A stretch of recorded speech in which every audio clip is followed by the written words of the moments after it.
Conversas Maduras, com Stefan Ligocki.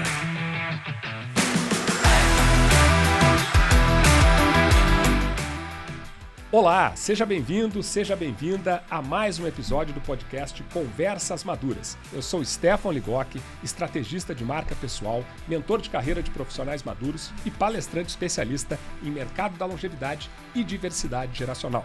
Você já sabe, mas não custa lembrar. O Conversas Maduras é um podcast sobre carreira na maturidade e temas relacionados ao aumento da longevidade. Se você tem mais de 40 anos e quer conhecer histórias inspiradoras de profissionais maduros, fica por aqui, porque esse podcast é para você. O Conversas Maduras é uma realização da Maduridade, a minha empresa de treinamentos, consultoria e mentoria nas áreas de carreira na maturidade, mercado da longevidade e diversidade geracional, e tem o patrocínio master do HFAC, Horus Formação e Aceleração de Consultores, um programa exclusivo de mentoria para quem quer se transformar em um consultor empresarial. E nesse episódio eu tenho a satisfação de receber o meu amigo Newton Dri, que é conhecido no mercado apenas como Dri. Ele é mentor de líderes, consultor em gestão de empresas, palestrante, diretor de uma agência de palestrantes. Enfim, o cara faz muitas coisas. Dri, é melhor você mesmo se apresentar. Quem é o Newton Dri? E aproveita para esclarecer aí para a nossa audiência, se Dri é um apelido, é um sobrenome? Stefan, meu amigo, tudo bem? Uma honra, um privilégio estar aqui contigo no teu podcast.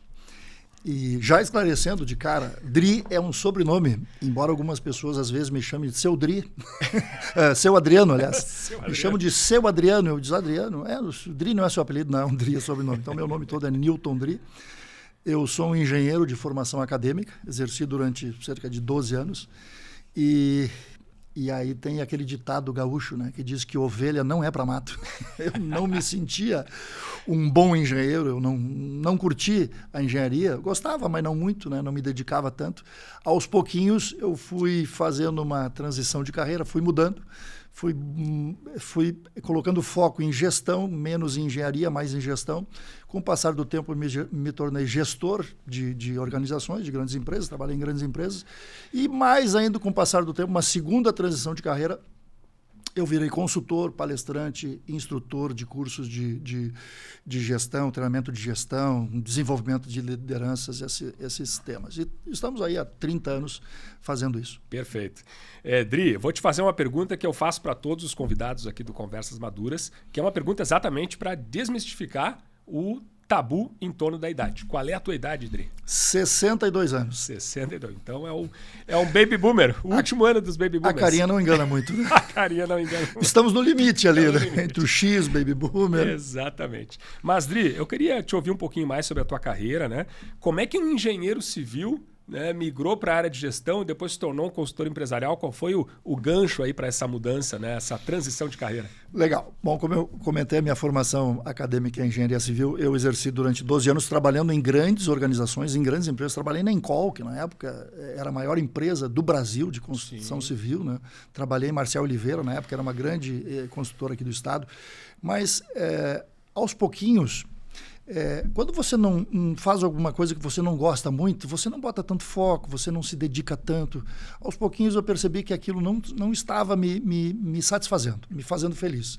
E eu acho que a gente tem que ser feliz no que a gente faz profissionalmente. E aos poucos eu fui me desinteressando por isso, e num dos últimos trabalhos que eu fiz, foi a construção de um grande ginásio num grande clube aqui de Porto Alegre. E ao longo da construção desse ginásio, eu comandei a construção desse ginásio, eu fui me envolvendo com outros processos dentro do clube, processos administrativos, processos operacionais e tal. E no final daquele trabalho, eu já estava fazendo trocentas outras coisas dentro do clube e menos a obra. E aí terminou a obra, tinha a vaga de gestor, de gerente administrativo, operacional, estava vaga, me convidaram para exercer aquela função. E eu fui, a partir daí, comecei a me dedicar a ser gestor administrativo, gestor operacional. E aí, durante muito tempo, a minha carreira foi assim, gestão de negócios, de setores, de empresas, até que em 1999, numa nova transição de carreira, eu fui para a área de consultoria, treinamento e tudo mais. E foi muito engraçado, Stefan, porque, perdão, o último trabalho formal que eu tive, emprego formal, Eu saí em 1999. E aí eu fui para o mercado em busca de recolocação profissional. Queria ser gestor, continuar sendo gestor de organização. E aí fui procurar os amigos, conhecidos e tal, mandava currículo. E aí procurei um amigo consultor famoso na época, um dos maiores consultores da área de gestão na época. E aí ele me disse, por que tu não vira consultor? Eu disse, não, eu quero ser gestor de empresa, quero ser gestor de negócio. Senão tu tem todo o perfil de consultor, tu fala bem, tu te comunica bem, tu tem uma boa bagagem, né? Teu relacionamento é legal e tal, tu tem perfil de consultor. Não quero ser consultor, eu quero ser gestor, me recomenda aí para os teus clientes como gestor. Passou um tempo, eu encontrei um segundo amigo também, um consultor assim, muito qualificado, muito procurado da época, né? E aí pedi para ele me recomendar também para os clientes dele como gestor de negócios. E ele me disse de novo, o segundo que me disse, por que tu não vira consultor de empresa? Segundo sinal. Tu é o segundo que me diz isso. Ele disse, quem foi o primeiro? Eu disse, olha, o primeiro foi Klaus Schiffer. Isso. E ele disse, meu amigo, se Klaus Schiffer te recomendou ser consultor de empresa, tu vai ser consultor de empresa.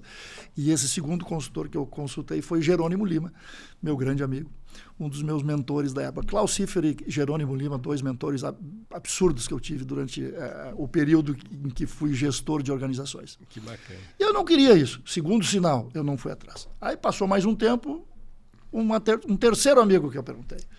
Escuta, me recomenda aí para os teus clientes, eu quero ser gestor, estou buscando recolocação. E ele, por que tu não vira consultor? Eu disse, caraca, tu é o terceiro que me disse que eu tenho que virar consultor. Aí ele, quem foram os outros dois? Eu disse, olha, um foi teu pai e o outro foi o Jerônimo Lima. E ele disse, então tu tem que virar consultor, se esses dois monstros te disseram para virar consultor, tu tem que virar consultor. 30 anos atrás. Que bacana. E aí, vamos fazer o seguinte, eu acho que tu tem que virar consultor e eu tenho uma vaga na minha empresa para ti. Sim, mas eu não sou consultor. Não, vai fazer o seguinte, tu vai acompanhar os nossos consultores durante um tempo. Eu te pago para tu acompanhar, para tu aprender a ser consultor de empresa. Aí não tinha como não aceitar. Eu te pago. Não vou te pagar muito, né? Mas eu te pago para tu acompanhar. Se surgir uma oportunidade para ti, numa outra, aí tu decide, tu vê. Se não, tu vai ver se curte ou não. E aí comecei a acompanhar consultores. Uma semana eu já estava decidido. Era aquilo que eu queria fazer. Não queria ser mais gestor de empresa, eu queria ser consultor, que é completamente diferente. Gestor, você faz processos, você faz a gestão das coisas. Consultor, você tem que ensinar as outras pessoas a fazer. Você tem que implantar aquilo na empresa dos outros. O que é bem mais difícil, né? E o mais interessante, eu estava ali há 15 dias, 20 dias naquela função, acompanhando consultores, nem era consultor ainda, me liga esse amigo, que era um dos sócios da empresa, e me diz assim, Dri, eu preciso que tu dê um curso para 60 engenheiros daqui a 15 dias, um curso de 40 horas. Caramba, desafio. Stefan, 40 horas é uma semana. Uma semana. É 8 horas por dia durante 5 dias, segunda a sexta, 8 horas por dia. Um curso, para quem nunca tinha dado um curso na vida. Eu disse, mas tu tem certeza? Eu não sou consultor. Não, para mim tu já é, tu tem condições. Te prepara aí que daqui a 15 dias tu vai dar esse curso. E eu fui e encarei. E por que eu tinha que dar o curso? Porque nenhum dos consultores da empresa era engenheiro. E engenheiro tem uma cabeça meio diferente. Eu sou engenheiro, eu sei disso, né? Um engenheiro em treinamento é um cara... Perguntador. Pergunta tudo, ele quer saber tudo, ele faz a pergunta que tu não imagina, né? A pergunta fora da curva. Ele às vezes quer derrubar o instrutor, né? O professor, enfim, é complicado o engenheiro. E como eu era engenheiro, ele disse, tu tem a linguagem do engenheiro, eles vão te identificar como um deles. Se eu mandar qualquer outro consultor lá, se eu mandar um economista, eles vão esculachar o economista. Se eu mandar, eles não vão aceitar, mas com o engenheiro eles vão aceitar. Dito e feito, eu fui fazer o curso. Estevam, no meio da primeira manhã que eu estava dando aquele curso, eu senti aquilo que o Clóvis de Barros Filho chama de momento da felicidade. Eu não sei se é dele essa sacada ou se ele pegou de alguém, mas a primeira vez que eu ouvi foi dele. Momento de felicidade. O que é isso? É aquele momento que você percebe que você está extremamente feliz e que você pensa, é isso que eu quero fazer para o resto da minha vida. E eu senti aquilo na metade da primeira manhã, depois que quebrei o gelo e tal, eu estou ali com aquelas pessoas falando e eles interagindo e eu vendo que eles estavam curtindo aquilo que eu estava fazendo e eu curtindo mais do que eles. Aí eu pensei, caracas, é isso que eu quero fazer o resto da minha vida. Bom, a partir daí, são 30 anos fazendo isso, capacitando pessoas, fazendo consultoria, implantando metodologias de gestão, implantando gestão de indicadores, implantando uma série de coisas, desenvolvendo líderes em organizações, A partir daí eu pensei, bom, se é isso que eu preciso fazer, que eu quero fazer o resto da minha vida, eu vou me preparar. Eu fiz aula de teatro, eu fiz curso de dicção, oratória, vários. Comecei a assistir tudo que é palestrante. Muito bom. E tinha evento de palestra, eu ia, passava o dia inteiro lá assistindo palestrante, anotando o que o cara fez de bom, criando a minha personalidade como palestrante, né? Criando o meu estilo, o meu perfil, meu estilo de palestrante. E é interessante te ouvir a tua história, né? Porque muitas vezes tem profissionais que estão até infelizes no trabalho, né? Eu atuo como mentor de carreira de profissionais maduros e, olha, não é raro, tá? Com alguma frequência, eu atendo profissionais assim, 50 mais, 60 mais, que estão infelizes, né? Que daqui a pouco passaram talvez tenham passado até por um processo de demissão e agradeceram, olha, eu não aguentava mais o corporativo, né? E estão estudando, às vezes, uma mudança de carreira. E aí eu queria te perguntar sobre isso. Assim, muitas vezes esse cara, né, esse profissional maduro, ele até, após essa demissão, ou ter pedido a demissão, ele está avaliando mudar de carreira, fazer uma reinvenção de carreira, ou empreender até mesmo na mesma área que ele está atuando. E aí eu queria te ouvir, Dri, você como um profissional aí que fez várias coisas, passou por 2 transições de carreira, né? Que dica, né, você daria para um profissional maduro que está pensando em virar essa chave, mas está se sentindo inseguro, enfim? O que funcionou para você que pode funcionar para outras pessoas? Estevão, a principal dica que eu daria é estar aberto, mente aberta para todas as possibilidades. Eu não estive. No início, precisou de alguns sinais. Precisei de 3 sinais, três anjos que vieram. O primeiro, eu não levei a sério. O segundo, eu só fui levar a sério no terceiro. Eu não estava aberto para outras possibilidades. Eu queria ser gerente de negócio. Eu queria continuar a minha carreira de gestor. Aí veio o primeiro sinal, não levei a sério. Veio o segundo sinal, eu só fui levar a sério no terceiro sinal. E levei a sério o terceiro porque veio o sinal e um convite. E um convite. Veio o convite junto. Daí não tinha como não aceitar. Eu não estou fazendo nada mesmo, então vou acompanhar esses caras para ver o que é esse negócio de ser consultor. Muito bom. Uma carreira fantástica. Sim, eu nunca me imaginei na vida virar consultor de empresa. Naquele momento, né? Até aquele momento eu nunca tinha imaginado que eu seria consultor. Eu imaginava consultor e ia outra coisa completamente diferente. Né? E a sorte, ainda bem que eu acabei me abrindo para outras possibilidades. E o que eu percebo às vezes é que o profissional mais maduro, principalmente, o jovem já é mais aberto. Mais aberto. O jovem vai onde tiver um equipamento melhor, ele vai. E tem uma coisa, mas o profissional mais maduro já pensa trocentas vezes para mudar. E tem uma coisa também, Dri, que eu observo assim, o profissional maduro, 40 mais, 50 mais, 60 mais, ele muitas vezes eles são de gerações, né? Baby Boomer e X, né? São de gerações que foram educadas para serem empregados. Então, muitas vezes não tem esse DNA empreendedor. Educados para fazer carreira numa empresa. Numa empresa. Né? Eu vou ficar aqui... Eu era assim. Eu trabalhei na IBM. Sim. A IBM, na época, era a empresa do emprego para sempre. Comigo durou 1 ano e 8 meses. Sim. Comigo e toda a galera que trabalhava aqui no Rio Grande do Sul, porque a IBM quase quebrou. Eu assumi num dia, era o melhor emprego do Brasil, a maior empresa do mundo na época, era a empresa do emprego para sempre. Ninguém é demitido na IBM, e todo mundo se aposentava na IBM com salário. Eu ganhava na IBM como engenheiro, eu trabalhei na IBM como engenheiro de manutenção da região sul, Rio Grande do Sul, Santa Catarina e Paraná. Eu ganhava o equivalente... na moeda local, né, na moeda do Brasil, o equivalente ao que engenheiro de Boca Raton, que era a sede da IBM na época, ganhava. Era uma pequena fortuna. Eu ganhava. Ganhava mais que engenheiros amigos meus que tinham 30 anos de carreira. Já era real? Não. Era naquela transição, o RV, eu acho que era. O RV. Alguma coisa assim. Era ali naquela... dos anos 90. Mas era muito dinheiro. Era muito conversão, era muito dinheiro. E acho que é importante também, hoje, a gente pensar que o conceito de empregabilidade ele está sendo substituído pelo conceito de trabalhabilidade. Perfeito. Que é para esclarecer aqui para a nossa audiência. Né? O que é trabalhabilidade? É a capacidade de um profissional usar suas habilidades e competências para gerar trabalho, né? E a sua própria renda de forma autônoma. Né? Ou seja, sem necessidade de um emprego formal. Né? E aí eu quero te perguntar, o que você considera essencial, Dri, para um profissional maduro manter a sua relevância no mercado após 50 anos, né, e garantir essa tal trabalhabilidade? A primeira coisa é se manter atualizado, principalmente em tecnologia. As novas gerações cresceram com a tecnologia. O digital. O meu neto de 3 anos pega o meu celular, abre YouTube, vê vídeos, funciona tranquilamente. O meu pai... Eu ainda tenho pais vivos? Eu ainda tenho pai vivo. Caramba, o meu pai mal atende o celular. Ele só sabe atender o celular porque é um botão que ele tem que apertar. E às vezes ele se atrapalha. Que idade ele tem? 89. 89. Nossa.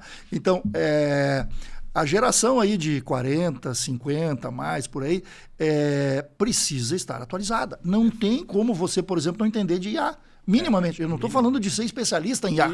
Utilizar todas as IAs. Não, mas entender como a IA pode ajudar no teu trabalho.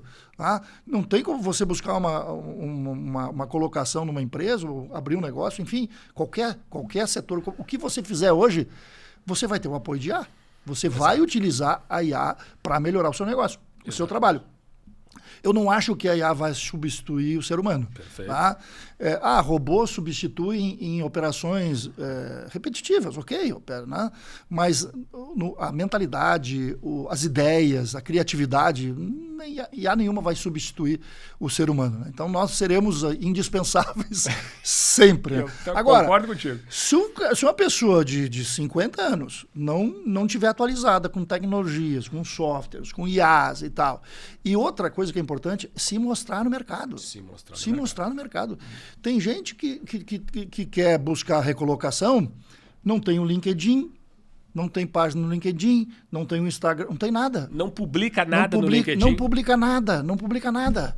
Aí, pô, 50 a mais está interessado em alguma... O cara vai olhar, deixa eu ver esse cara no LinkedIn, porque o cara não existe. Essa é uma coisa que eu sempre... Essa é uma coisa que eu sempre ressalto para os meus mentorados, né? Para os meus alunos também dos meus cursos de LinkedIn. Até hoje dou curso de LinkedIn. Isso, né? Perfeito. E assim, eu sempre ressalto, não adianta só você ter um perfil maravilhoso ali, né? Eventualmente você tem que publicar conteúdo até para compartilhar o teu conhecimento, a tua experiência, né? E também é fundamental você interagir nas publicações dos outros, para mostrar que você está no mercado. Olha, muitas vezes oportunidades surgem porque o Stefan foi lá e fez um comentário no post do Dri. Perfeito. Isso é bastante comum. Eu já fiz consultoria, eu já fiz mentoria, eu já fiz palestra de pessoas que me viram ou no LinkedIn ou no Instagram. Olha, eu gostei do teu conteúdo no Instagram, eu quero te trazer para fazer uma palestra aqui na minha empresa. Que bacana. Já fiz palestras assim, já fiz mentoria assim, por conteúdos publicados. Eu utilizo basicamente essas duas redes, né? Sim. LinkedIn para autoridade, né? Diz Sim, LinkedIn autoridade, conteúdos mais técnicos, mais, né? E o Instagram para como é que o pessoal chama? Para engajamento? Engajamento, enfim, se mostrar. Se mostrar. Se mostrar para o mercado. Então, se você não é atualizado com tecnologias, com IA, se você não se mostra no mercado, se você não tem uma mente aberta, não para emprego, mas para trabalho, pode ser entrar de sócio num negócio? Perfeito. Por que não? Por que não? Pode ser um emprego CLT? Pode. A maioria busca isso, né? Dessa geração, tem que entrar num CLT, carteira assinada numa empresa para fazer carreira de novo. Você não vai fazer carreira de novo com 50 anos. E os profissionais maduros precisam estar atentos que hoje em dia, uma contratação CLT é muito rara, é muito difícil, né? E hoje tem muitas empresas contratando por meio de uma nova modalidade que é o Talent as a Service. O que é o Talent as a Service? É o talento sob demanda, né? Que é você ser contratado por um período determinado para realizar uma função específica, né? E depois terminou o contrato, era isso. Né? Talvez vá ter uma renovação, enfim. Mas pelo menos você está trabalhando, né? Não, e o que eu tenho visto também, né? Em função principalmente de carga tributária em cima de CLT, né? Eu estava vendo outro dia um economista falando, né? Para um salário de R$10.000, que é um bom salário, quem trabalha por R$10.000 acaba recebendo 8 mil e pouco. Tem os descontos, né? Então ele fecha por 10 e recebe 8 e pouco. Em compensação, o empresário que tem que paga mais de 20. É custoso. Por um salário de 10, quem trabalha recebe 8 e pouco e quem paga mais de 20. Cara, E é importante de louco isso, dizer que a gente não é contra a CLT, não, né? Não. Só que assim, para o empresário é uma modalidade mais difícil de contratação. Então, em alguns cargos de confiança, principalmente, nível gestão, C-level, enfim, hoje muitas empresas contratam uma coisa mista, ou totalmente PJ, ou 20% na carteira e 80% tu me manda uma nota fiscal todo mês. E aí todo profissional tem que ser um PJ. Tem que ser um PJ. Você que está no mercado procurando trabalho, você tem que ser PJ. Tem que ter uma PJ aberta. Tem que ter uma PJ aberta. Quando surgir a oportunidade, você tem PJ, tem que dizer, não, mas vou abrir. Com a burocracia no Brasil, você vai demorar algumas semanas para abrir a sua PJ, talvez seja o tempo para você perder a oportunidade. Achar então, abre uma PJ, uma empresa individual, enfim, aí a modalidade que você ficar mais adequada para você, né? Mas você está pronto para o mercado. Perfeito. Dri, deixa eu te perguntar agora sobre um pouquinho mais como é que funciona o teu trabalho como consultor empresarial, como consultor em gestão de empresas. E eu queria também complementar, nos teus 30 anos aí de profissão, né, a maioria deles como consultor, o que você observa de mudanças assim dentro das empresas, mudanças cruciais? A primeira é o perfil o perfil das pessoas que estão trabalhando, né? Muita gente jovem entrando, né?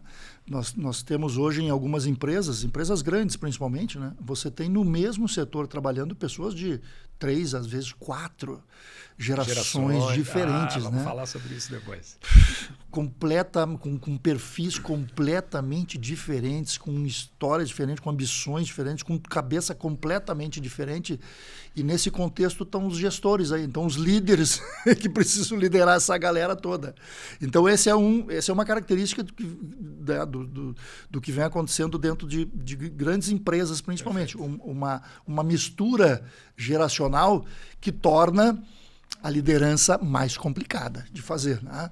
Perfeito. E como é que funciona o teu trabalho exatamente como consultor? Eu trabalho basicamente com gestão de indicadores. Na verdade, por trás desse termo gestão de indicadores, tem uma metodologia de mudança cultural dentro da organização. Através da implantação de uma metodologia de gestão de indicadores, você começa a mudar a cabeça das pessoas. Então, aquele gestor que não media quase nada, ou que não trabalhava por resultado, que fazia o trabalho dele e tal, ele passa, a gente implanta isso, eu implanto isso junto com junto com a equipe, né? A gente implanta uma metodologia que faz com que ele tenha que trabalhar buscando resultados, que é o que importa para a empresa. Ele não está contratado ali, um gestor não está contratado só para fazer ali, acomodar, fazer a gestão, fazer o básico. Ele precisa buscar resultado. Gerar resultado. E o mundo cada vez mais competitivo, não tem como o gestor trabalhar por hora. Não, eu trabalho 8 horinhas aqui, vou para casa e está tudo certo. Não, meu amigo, você tem que trabalhar com metas. E todos os setores, não interessa qual é a área de uma empresa, todas as empresas têm que, o gestor de todas as áreas de uma empresa tem que trabalhar por metas. Então, o trabalho basicamente que eu faço como metodologias de gestão é isso, implantar metodologias que transformam, que muda a mentalidade das pessoas, tá? De uma mentalidade de trabalhar por hora para uma mentalidade de trabalhar por resultado. Muito bom. Sentar com o gestor e perguntar, meu amigo, vamos ver quais são os resultados do teu negócio aqui. E a maioria deles não sabe. Não sabe. Não sabe.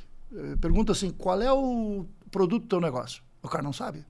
O cara, mas não, aqui eu faço atendimento. Não, atendimento não é produto, atendimento é processo. Não, pois é, mas é o que eu faço. Tá, mas eu sei o que tu faz. Eu quero saber o que tu entrega. O que eu entrego? Ele não sabe o que ele entrega. Não sabe isso.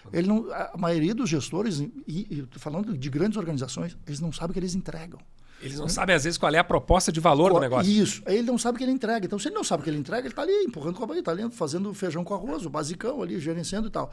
No momento que ele percebe, que você faz ele perceber claramente quais são as entregas importantes do negócio dele, quais são os resultados que ele precisa entregar, o produto que ele precisa entregar e para quem? Quem é o teu cliente? Tá? Identificar claramente qual é o teu cliente, qual é o produto que tu entrega para ele. Legal, o que ele quer desse produto? Aí ele quer assim, beleza, então nós vamos definir um indicador para isso, vai ter uma meta e tudo mais. A vida muda completamente. Que bacana. Tá? Nós implantamos essa metodologia há um tempo numa grande rede varejista do Brasil, mais de 1.500 lojas no Brasil. E é interessante que eu fiz inicialmente fiz a capacitação de mais de 1.500 gerentes de loja. O gerente de loja, normalmente um cara sênior, Caramba. ele é um ex-vendedor, que foi crescendo, Que né? foi subindo. Ele entrou como vendedor, aí foi promovido a chefe dos vendedores, foi promovido a subgerente, até que ele foi promovido a gerente. E aí no momento da capacitação dessas pessoas, ver como são a mentalidade nas empresas. No momento da capacitação dessas pessoas, e você diz para o cara, olha, você vai trabalhar com... Eu lembro que na época nós definimos 9 indicadores para uma loja. 9 indicadores. Lucratividade, ticket médio, faturamento, satisfação do cliente, enfim, 9 indicadores. E aí, olha, você vai trabalhar aqui para atender esses 9 indicadores. O resto, deixa para os outros. Então, como assim o resto deixa para os outros? Sim, o teu negócio é atender isso aqui. Se você atender esses 9 indicadores, não interessa o resto. Foi embora. Não, mas como assim? E quem é que vai abrir a loja? O teu funcionário. Não, eu abro a loja. Aí eu comecei a entender a vida dos caras. Um gerente de loja, de shopping, das 10 às 10. Ele sai de casa às 7 para estar na loja. O shopping abre às 10, mas ele está na loja às 8h30, 9 horas, para preparar a abertura da loja. E só sai às 10 da noite. Às 11, porque tem que fechar o caixa. Tem que fechar o caixa. Tem que esperar o último cliente sair e depois fechar o caixa. Ele sai às 11, ele chega em casa à meia-noite. Então, o gerente de loja hoje, de shopping, ele sai de casa às 8 da manhã no máximo e chega à meia-noite, mais ou menos, em casa. Ele passa esse tempo todo fora de casa. E aí, às vezes, você traz uma metodologia para ele e diz, olha, isso aqui é o que importa, o resto. E o resto? Quem é que vai abrir a loja? Eu digo, tu delega para alguém. Não, eu tenho que abrir a loja. Por que tu tem que abrir a loja, meu amigo? Por que tu tem que abrir a loja? Não, porque eu tenho que abrir a loja. Por quê? Não, porque eu tenho que abrir a loja. Cara, tu não tem ninguém de... porque eu sempre abri. Porque eu sempre abri. Não tem alguém de confiança para abrir a loja? Caramba. Eu não sei se eu tenho... se tu não sabe se tem gente de confiança para abrir a loja, começa a trocar as pessoas, cara. Tu tem que trabalhar com pessoas da tua confiança. Perfeito. Tá, e o caixa? Quem é que fecha? Eu tenho que fechar o caixa. Por quê? Não, porque eu tenho que fechar. Por que o teu chefe dos caixas lá não fecha o caixa? Por que a menina do caixa não fecha o caixa? Não, porque tu não confia nela. Então demite, bota outra, bota alguém que tu confie. Tu não pode sair de casa, tu não pode trabalhar saindo de casa como gestor de um negócio. Tu não pode sair de casa às 7, 8 horas da manhã e voltar meia-noite como gestor de um negócio. O negócio não é operacional. Sim. E daqui a pouco um deles me diz, daqui a pouco o senhor vai me dizer que eu não posso nem ajudar a descarregar o caminhão. Eu disse, não. Não que tu descarrega o caminhão. Claro, lá na minha loja eu ajudo a descarregar o caminhão. Eu disse, meu amigo, você é gestor, você não é operador. Tem muito trabalho, então, né, Adri? Então é a mentalidade de pessoas dessa geração, 50 anos, eventualmente tem alguma dificuldade para entender que ele não trabalha pelo operacional. Ele não trabalha para cumprir horário, ele trabalha para atingir metas. E o trabalho que eu faço basicamente é esse, é transformar a mentalidade dos caras através de uma metodologia de gestão de indicadores, que é a base disso, né? Sim, você não vai mudar a mentalidade do cara só dizendo, você tem que mudar, você tem que mudar, você tem que mudar. Não, você faz ele entender que ele tem alguns resultados que ele tem que perseguir. E para ele perseguir e alcançar esses resultados, ele tem que deixar algumas coisas de lado. Ele tem que abrir mão de algumas coisas para se dedicar a outras. E delegar, né? Passa muito para principalmente delegar. As pessoas têm alguma dificuldade de delegar. Porque assim, eu vejo que tem uma mentalidade ainda em algumas empresas do tipo, não, eu sou o cara. Eu tenho que fazer, porque se eu não fizer, não sai bem feito. Não, e eu tenho que fazer. O cara tem um molho de chave. Não, as chaves estão todas comigo, cara. Porque tu precisa da chave do depósito, meu. E é por isso que tem muita gente estressada aí, né? Mas, Dri, já que estamos falando aí de consultoria, eu quero aproveitar esse momento para dar um recado importante do nosso patrocinador Master. Há mais de 20 anos, a Horus Consultoria, sob a liderança do Rafael Mótula, ajuda empresas de grande e médio porte dos mais diversos segmentos do mercado a obterem melhores resultados. A partir do DNA da Horus, nasceu o HFAC, Horus Formação e Aceleração de Consultores, um programa exclusivo de mentoria que ajuda profissionais que têm conhecimento, experiência de mercado e resultados concretos a modelar sua atuação em consultoria empresarial, conquistando reputação e autoridade. O Rafael Rafael e outros mentores anjos do programa, e eu me incluo entre eles, guiam os mentorados por um caminho sólido e seguro, com um método. Na mentoria HFAC, as hard skills são do mentorado, além de modelar a atuação dos mentorados como experts independentes ou CEOs de um negócio de consultoria empresarial. A mentoria prepara o mentorado para vender prestação de serviços, entregar, escalar e surpreender os clientes e o mercado, com ritmo e estilo próprios. Acesse os perfis da Horus Consultoria no LinkedIn ou no Instagram e entre em contato. E não esqueça de mencionar que você ouviu sobre a mentoria de formação e aceleração de consultores no podcast Conversas Maduras para obter condições especiais. Dri, além de consultor, você atua também como mentor de líderes, né? E hoje se fala muito aí em crise de liderança. Você mesmo estava relatando aí uma situação bizarra aí, né? desse líder que não delegou, né? E se fala muito também na dificuldade de líderes em engajar, inspirar pessoas, né? Nas mentorias, treinamentos e consultorias aí com líderes, né, que você realiza, né, nas empresas, quais são as principais características que você observa nesse líder que é capaz de inspirar as pessoas, de engajar as pessoas? Quais são as características desse líder? Eu diria assim, para um líder engajar, ser uma referência e conduzir um grupo de pessoas, 3 características são fundamentais e 2 habilidades, eu diria. Primeiro, integridade.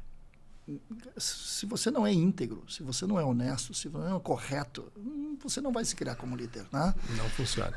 Então, primeiro de tudo, é integridade. Aliás, isso não é só para liderança, né? Sim, para qualquer você não pessoa. vai conseguir se desenvolver tanto, você não vai conseguir ser reconhecido pelas pessoas se você não for uma pessoa íntegra. Segundo, ética. Né?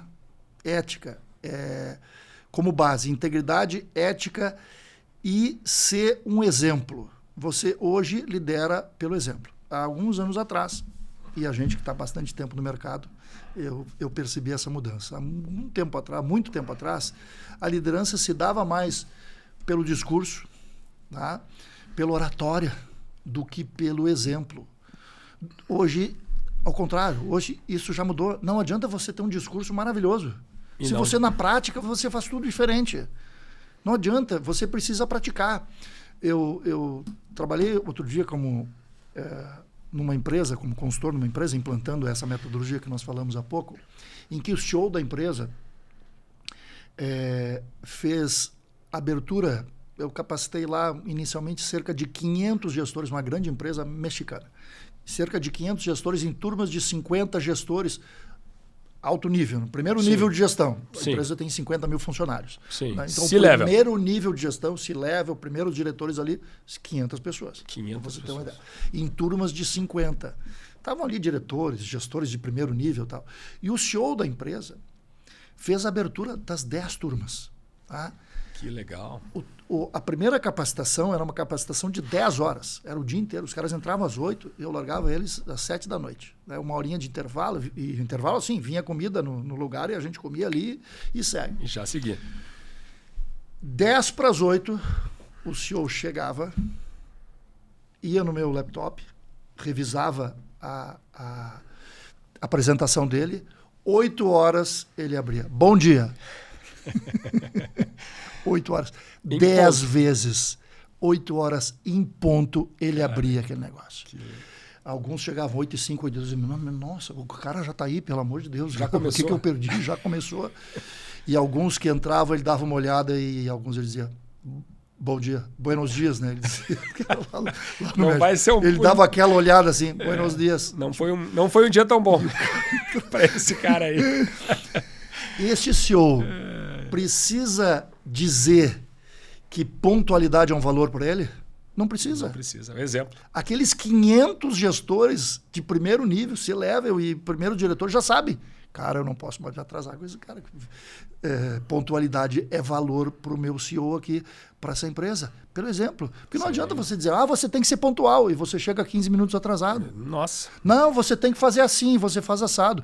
Você tem que usar o padrão e você não usa nenhum padrão. Sim. E como tem isso por aí, né? Tem demais, tem demais. Então, para mim, essas são 3 características básicas. Integridade, ética nos relacionamentos, ética em tudo, e ser o exemplo. Que legal. E aí 2 habilidades, que chamam de soft skills, né? Soft que skills. contribuem bastante. Que é a comunicação. Eu estava pensando nisso agora. Comunicação vai ajudar demais. Demais. Você não precisa ser um super comunicador, mas você não pode ser um mau comunicador. Sim, com certeza. Aí já complica. Mas se você for um bom comunicador, já ajuda bastante. Então, junta essas 3 características, comunicação e gestão de pessoas. Gestão de pessoas. Gestão de pessoas. Então, com esses 3 características e essas 2 habilidades, o cara está preparado para ser um belo de um líder. Na minha empresa, a Madureidade, eu também tenho trabalhado com desenvolvimento de lideranças, Dri. Eu desenvolvi um treinamento chamado Liderança Multigeracional, tá? Porque eu tenho convicção aí de que hoje, como as empresas estão aí com 4, às vezes 5 gerações, né? Porque está chegando aí a geração alfa, então já temos aí em algumas empresas 5 gerações. Eu tenho convicção de que é fundamental você saber lidar e liderar esses profissionais, né, de diferentes gerações. E a comunicação é diferente, né? Às vezes o tratamento, você entender os pontos de vista de cada geração dessas pessoas, né? Às vezes entender assim, momento de vida, às vezes entender também assim, comportamentos, né? Como mentor de líderes, como consultor empresarial, levando em conta esse componente multigeracional que a gente está vendo nas empresas hoje. Como inspirar pessoas, engajar pessoas num ambiente, às vezes, que tem pressão por resultados, como engajar profissionais de 5 gerações diferentes. E tu não falou em uma outra característica, uma outra dificuldade que nós temos, além de 4 gerações, 5 às vezes, o trabalho de casa. O trabalho de casa. E alguns estão trabalhando em casa. Em casa. Então você tem gente no escritório, você tem gente em casa, você tem gente de 4 gerações diferentes. Um quer fazer carreira, o outro só está ali pelo equipamento, o outro está ali só para ver o que vai acontecer e qualquer coisa eu vou indo embora. O outro está só pelo salário no dia 5. O outro Infelizmente tem isso. Ou está todo mundo junto e alguns nem estão junto, estão em casa. E alguns são estrangeiros. Tá? Sim. Nossa, tem muitos componentes. Porque hoje a área de tecnologia contrata muito estrangeiro. Por quê? Porque a linguagem é universal, né? A linguagem de tecnologia é universal. Então o cara está lá no Chile trabalhando para uma empresa no Brasil, o cara está na Ásia trabalhando para uma empresa no Brasil, aí tem questão de horário e tudo mais. Esse, para mim, é um dos principais desafios hoje da liderança. Você liderar nesse contexto todo. Liderar à distância também. À distância, várias gerações ao mesmo tempo e tal. E aí, de novo, se você tem pelo menos essas 3 características. Perfeito. E uma ótima comunicação.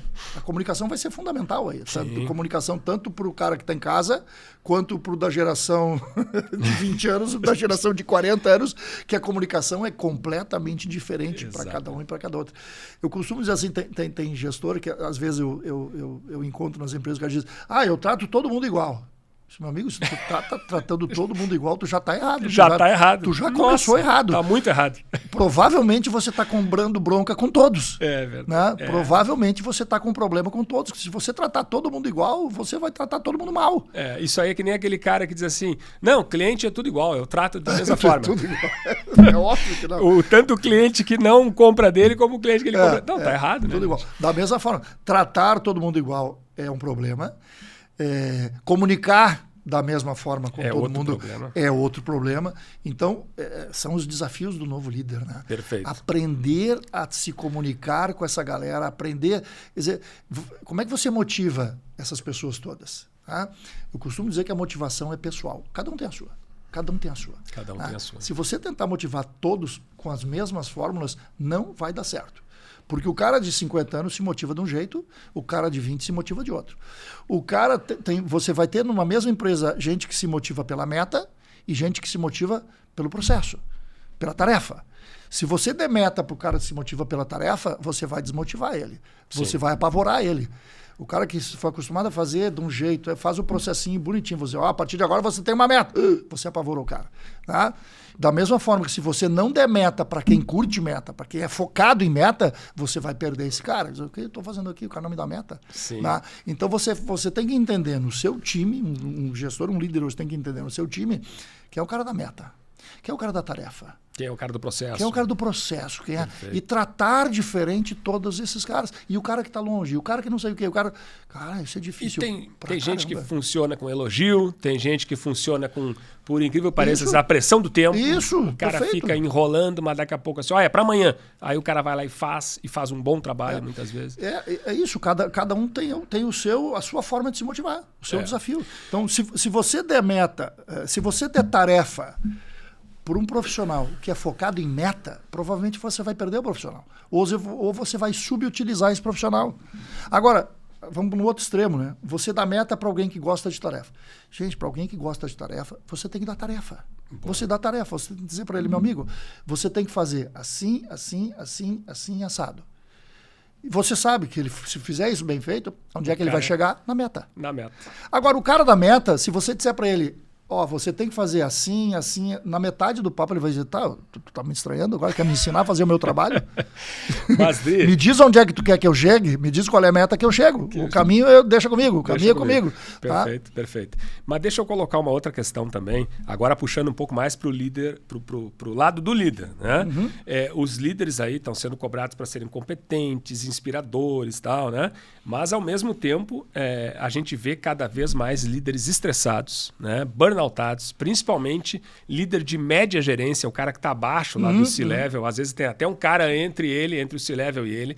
É o cara de média gerência. Geralmente, esse líder de média gerência hoje é o Millennium, é o cara da geração Y, é o cara que tem entre 31 e 45 anos. Esse cara está burnoutado. Os índices de burnout nessa geração são enormes. E aí a geração seguinte, a geração Z, olha para esse cara e diz assim, eu não quero ser esse cara estressado aí, né?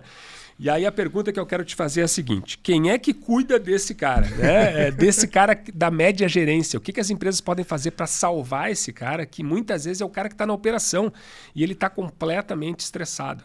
O que fazer para salvar esse cara? Tu sabe que esse líder essa média gerência, né? O primeiro nível de gerência, que é supervisão, coordenação, enfim, que nome, cada empresa dá um nome diferente, né? Mas o primeiro nível e o segundo nível de gerência, vamos pensar numa empresa grande, que é onde tem mais pressão, né? O primeiro e o segundo nível de gerência é onde as coisas acontecem. Ali é onde as coisas acontecem. As coisas não acontecem no C-Level, não é lá com o CEO, não é lá em cima. As coisas acontecem aqui embaixo. Perfeito. Quando o operador está realizando a sua tarefa sob a supervisão de alguém. É nesse pequeno contexto que as coisas vão acontecer. Tá? E esse cara, muitas vezes, esse supervisor, esse primeiro gerente, ele tem muita dificuldade de delegação. Porque ele, via de regra, ele é um cara que foi promovido, ele era um operador e foi promovido, então ele era da turma, ele era da turma. E às vezes não tem talento para ser líder. Não, ele era um excelente operador, era um excelente vendedor. E de repente virou líder dos vendedores, líder dos operadores. Exato. Ele não sabe fazer, então ele não sabe delegar. Né? Ele não entendeu ainda trabalho por meta. Ele não entendeu os indicadores. Então, esse cara sofre uma pressão de cima para resultado, que ele nem sabe bem como buscar ainda. E de baixo, porque os caras agora estão vendo ele não mais como um coleguinha. Como um dos nossos. E aí ele tem dificuldade de dar feedback, de ter conversas difíceis. Exatamente. Não consegue ter isso. Cara, essa situação é bem complicada. Esse cara, normalmente, é o cara que está mais estressado. Sim. É o cara que está mais perto do burnout. Né? Porque esse cara é o marisco, né? Ele está ali levando porrada de tudo que é lado. Entre o rochedo e o mar. E esse cara é o que está mais leva estressado. pancada de todo lado. Cara, as empresas têm que dar um tratamento diferenciado para esse cara. Tem que dar uma atenção especial. E não dão. A maioria das empresas não dão. Capacitar esse cara, desenvolver esse cara é a primeira missão da empresa. Né? Promover o cara. Eu até fiz uma postagem outro dia sobre isso. Né? As empresas promovem o cara que era... O melhor vendedor? O melhor vendedor, o melhor operador, era o melhor prestador, é o melhor técnico. Né? promoveu o gerente. O cara não faz a mínima ideia de como gerenciar pessoas, porque ele nunca fez isso. Sim. E esse cara não é treinado. Não é treinado. E não recebe treinamento, o cara só recebe recebe um celular, recebe uma chave de um carro, eventualmente, para percorrer e tal, e vai fundo. E recebe o famoso te vira porque tu é bom. Não, tu é bom, agora é contigo. Esse cara fica perdido completamente, porque ele não aprendeu a delegar. É complicado. Ele não aprendeu a gerenciar pessoas. O relacionamento dele com o time era de colega, agora passa a ser de líder. É difícil. Esse cara é o primeiro que tem que ser. É o primeiro que a empresa tem que investir em desenvolvimento. É esse cara. Exatamente.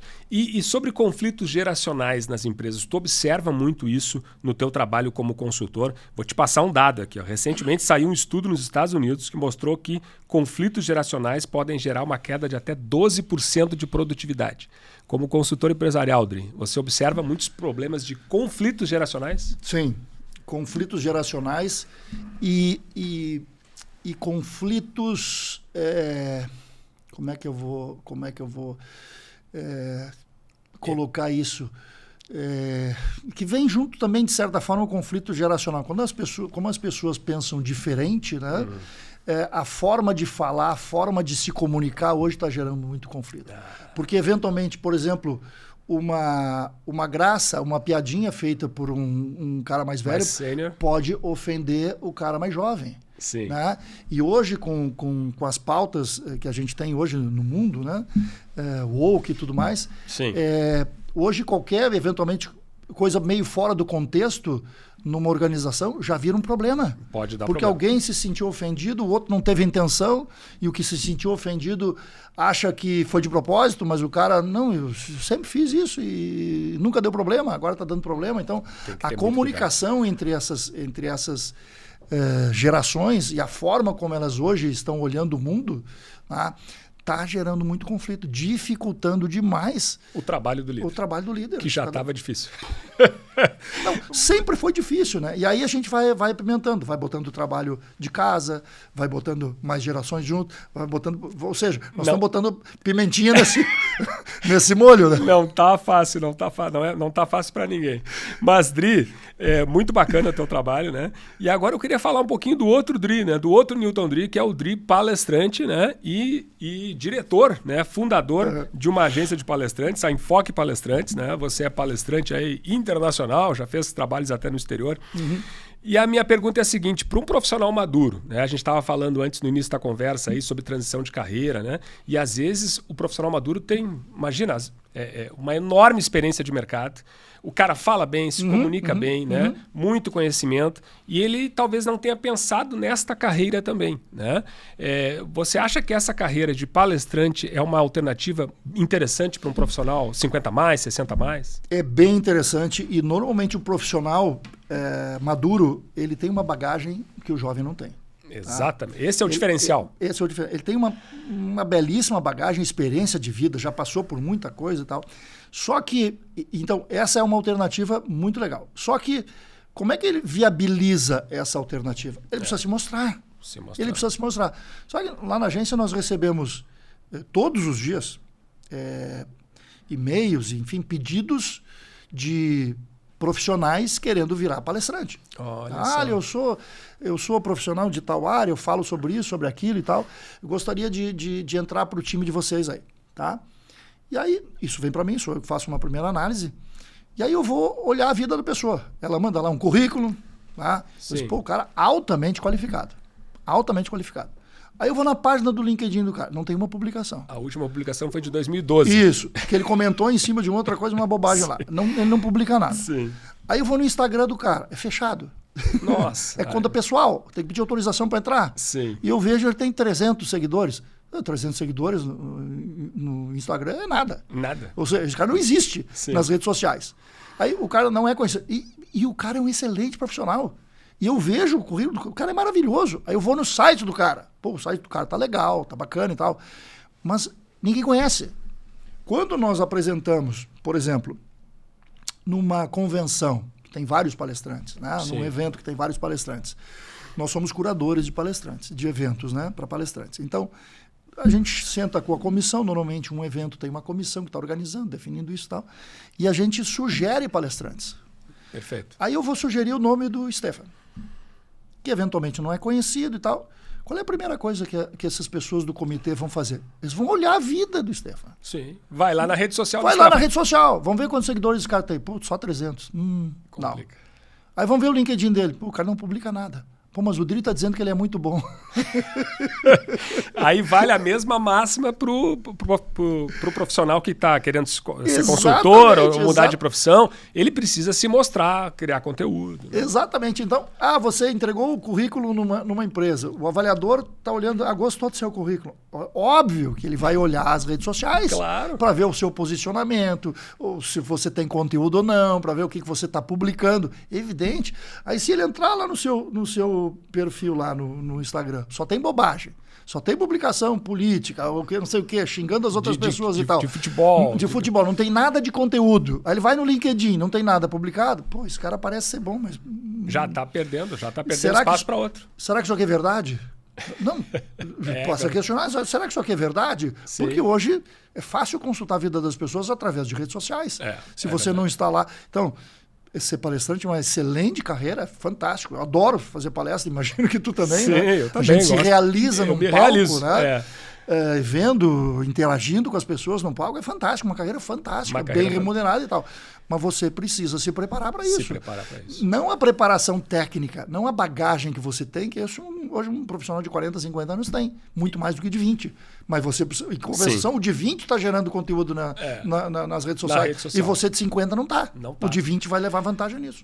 E como ser um bom palestrante? Estou perguntando isso porque tem muita gente que pensa que é subir num palco e começar a falar. E não é assim, né?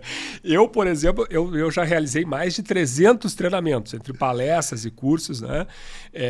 E assim, quando eu comecei lá em 2017, quando eu fiz a minha transição de carreira para empreendedor, eu era muito ruim, né? E eu sei disso, né? Você vai ganhando experiência. Mas, assim, tem gente que pensa que é subir no palco e começar a falar. 3 dicas, assim, como ser um bom palestrante. Primeiro, se você quer ser palestrante, você precisa se preparar. Você precisa fazer um curso de oratória. Você precisa aprender a falar. Aprender a falar. Você precisa se mostrar. Se mostrar nas redes sociais, mostrar o seu conteúdo, mostrar que você tem bagagem, que você está capacitado para subir num palco, tá? E encantar uma plateia. E você tem que se relacionar. Se relacionar com as pessoas. Se relacionar com as pessoas. Você tem que mostrar para o mundo que você é palestrante. Sim. Tá? Então você tem que se oferecer. As primeiras palestras de alguém que está se tornando um palestrante, normalmente ou são de graça, ou tem uma remuneração muito pequena. Sim. Tá? Por quê? Porque ninguém conhece. Você precisa fazer as primeiras. E isso faz parte do processo. Faz parte do processo. As primeiras palestras eu fiz muita palestra de graça. Sim, imagino que tu tenha feito também. Fiz muita palestra de graça. Por quê? Porque eu tenho que estar naquele lugar. Sim. Eu tenho que me mostrar para aquelas pessoas. Outra, eu preciso me desenvolver. Você não diz, agora eu sou palestrante. Você não vai cobrar 10, 20 mil reais na primeira palestra. Sim. Até porque se você fizer isso, vai ser possivelmente não vai conseguir. Vai ser um fracasso, vai ser a primeira e única. É a primeira e única. Porque você vai fazer uma primeira palestra, a primeira palestra normalmente não é boa, é fraca, você está inseguro, você não sabe bem o que funciona com a plateia ou não. Tá? Então você vai precisar fazer algumas palestras de graça ou cobrando muito pouco para começar a se mostrar, para começar a gerar material. Perfeito. E de ganhar, você em ação. E ganhar mercado aos você poucos. Em ação. Você é palestrante. Me manda material. Já não tem material. Você não tem uma foto? Você não tem uma foto palestrando? Você não tem uma foto com o microfone na mão e uma plateiazinha assistindo? Sim. Tem que ter. Mínimo. Evidência de que você é palestrante. Um vídeo, melhor ainda. Então, se você começa a frequentar locais, se mostrar, fazer palestra aqui, nem que seja de graça para a família. Tá? Peça a palavra no Natal da família, bate lá no copo e, pessoal, eu queria dar uma palavrinha. E já treina, vai se capacitando na família e tal, para se mostrar no mercado. Legal. Nós temos na Enfoque palestrantes que começaram cobrando quase nada. Sim. E chegaram a patamares hoje de 30 mil reais, mais ou menos, em pouco tempo, se mostrando, fazendo as primeiras de graça. Quando a gente cobrou as primeiras palestras um valor um pouco maior acima, tá, do que a própria pessoa achava que tinha. Você acha que tudo isso, tu já está em condições, vamos lá, agora a gente vai subindo o teu valor e tal. É isso, tem que se capacitar, basicamente. Bacana. Obrigado pelas dicas aí, Dri. Bom, Dri, nós já estamos nos aproximando do final aí, né? Opa. Passou rápido aí. Muito rápido. Agora chegou a hora daquele bloco final de perguntas e respostas rápidas, né? Ping-pong. Tá preparado? Vamos lá. Então vamos lá. O que é uma pessoa de sucesso? É uma pessoa realizada, feliz no que faz. Perfeito. Complete a frase. Depois dos 60 eu descobri que... Que a vida é maravilhosa também nessa idade. Muito bom. Diga a melhor coisa que a maturidade trouxe para você. A tranquilidade de, em qualquer situação, você parar, pensar e buscar a melhor solução. Mesmo que seja um problema, enfim, qualquer situação. Não se abalar com qualquer coisa. Muito bom. Qual é o conselho que você daria para o Newton Dri de 20 anos de idade? Aquele que era engenheiro ainda. Seja mais aberto ao que o mundo, às possibilidades que o mundo te ofereça. Perfeito. Todo consultor empresarial precisa ser? Disciplinado. E todo palestrante aí, mentor, o que precisa ser? Inspirador. Inspirador, perfeito. Uma decepção ou um arrependimento? Não vale dizer que torce pro Inter. Não, essa a gente sofre, mas não se arrepende. Eu também torço. Eu também tenho essa decepção. Ter tido um filho só. Um filho só. Deveria ter tido pelo menos 2. Uma realização, algo que você se orgulha de ter conquistado na tua vida. Um projeto que nós chamamos Projeto Olímpico Sojipa-Pequim, que nós levamos para a Olimpíada através do clube da Sojipa, na qual eu era diretor esportivo na época. Nós levamos 4 atletas para... Primeira vez na história da Sojipa que nós levamos 4 atletas para a Olimpíada de Pequim, na China, e trouxemos a primeira medalha, uma medalha de bronze do Thiago Camilo. E era um desafio, porque até então o clube nunca tinha mandado mais do que um atleta. Sempre ia um numa Olimpíada, daqui a pouco para 2, 3 sem ninguém, daqui a pouco... Perfeito. E um belo dia nós nos reunimos lá e disse, vamos fazer um projeto para mandar mais gente e trazer uma medalha olímpica. E conseguiram. E eu comandei esse projeto durante 4 anos, o ciclo olímpico, né? Nós começamos em 2002 e o projeto concluiu em 2006 com a Olimpíada de Pequim. Aliás, 2006 não, desculpa, 2008. Sim. Começamos em 2004 e a Olimpíada de Pequim em 2008 nós conseguimos isso. Um bom hábito que você tem? Chimarrão. Um hábito bem ruim. Simples. E um hábito ruim. Agora me pegou. Hábito ruim. Procrastinar algumas coisas. Isso. Procrastinar algumas coisas importantes. Um bom livro. Um bom livro. Um livro fácil de ler que me ajudou bastante no início da minha carreira como consultor. O Monge e o Executivo, James Hunter. Para líder, tem que ler esse livro. É a Bíblia do líder. Muito bom. Um bom filme ou série? Um bom filme, um filme que me marcou bastante foi O Resgate do Soldado Ryan, que traz uma mensagem ali espetacular de fazer valer cada momento da sua vida, seja bom, seja ruim. Faça valer, faça por merecer o que você está vivendo em cada momento. Por exemplo, esse nosso papo aqui. Muito legal. Fazer valer esse papo aqui, fazer por merecer. Sou grato por isso. Muito bacana. E é um grande filme. Uma frase que te guia na vida? Cara, uma frase que me guia na vida... Agora tu me apertou. Agora tu me apertou. Um conselho para um profissional maduro hoje? Conselho que você daria para ele? Esteja aberto para todas as possibilidades. Perfeito. E para fechar, Adri, que nós estamos aqui em cima do horário, que conversa madura o mercado precisa ter, mas evita? Essa eu te peguei. Essa tu me pegou. Cara, que conversa madura. Pode ter a ver com liderança. Tratar melhor os seus líderes, principalmente do primeiro escalão. Vamos lá. Do primeiro nível de gestão, supervisão, primeiro gerente, né? Primeiro nível de gestão. Normalmente esses caras são os mais despreparados. Eles não são guris, né? não são novos, eles já estão na faixa dos seus 30, chegando nos 40, ou seja, já estão mais numa fase mais sênior do que iniciante. Tratar melhor esses profissionais. Perfeito, perfeito. Estamos chegando ao final de mais um episódio do Conversas Maduras, uma realização da Maduridade, empresa de treinamentos, consultoria e mentoria nas áreas de carreira na maturidade, mercado da longevidade e diversidade geracional, com patrocínio master do HFAC, Horus Formação e Aceleração de Consultores, programa exclusivo de mentoria para quem quer se transformar em um consultor empresarial. Dri, parabéns pelo trabalho, muito obrigado pela participação, né? Honrado de te receber aqui, muito obrigado pela participação em mais esse episódio do Conversas Maduras. Vou te passar a palavra, né, para se despedir da nossa audiência e aproveito para te pedir também para deixar aí as tuas redes sociais, teus contatos. Legal, um privilégio, Stefan, estar contigo aqui, uma honra participar do teu programa, falando sobre um assunto que a gente adora, né? Liderança. Foi ótimo o papo. Mercado de pessoas maduras e tal. Minhas redes sociais, Newton Dri no Instagram e Newton Dri no LinkedIn também são as principais redes sociais que eu atuo, e o meu site newtondri.com.br. Obrigado por ter me convidado, foi uma delícia estar aqui conversando contigo. Muito obrigado, muito obrigado. E muito obrigado a você também, né, que nos acompanhou até aqui. Se gostou desse conteúdo, curta, comente, compartilhe com outras pessoas, seja qual for a plataforma que você está nos acompanhando. YouTube, Spotify, LinkedIn. E se você estiver assistindo aí o Conversas Maduras no YouTube, se inscreva no canal e acione o sininho para não perder os próximos episódios. E não esqueça também de seguir os perfis do Conversas Maduras e o meu, Stefan Ligock, nas redes sociais Instagram e LinkedIn. Foi um privilégio ter contado com a sua audiência. Um grande abraço e até a próxima. Tchau!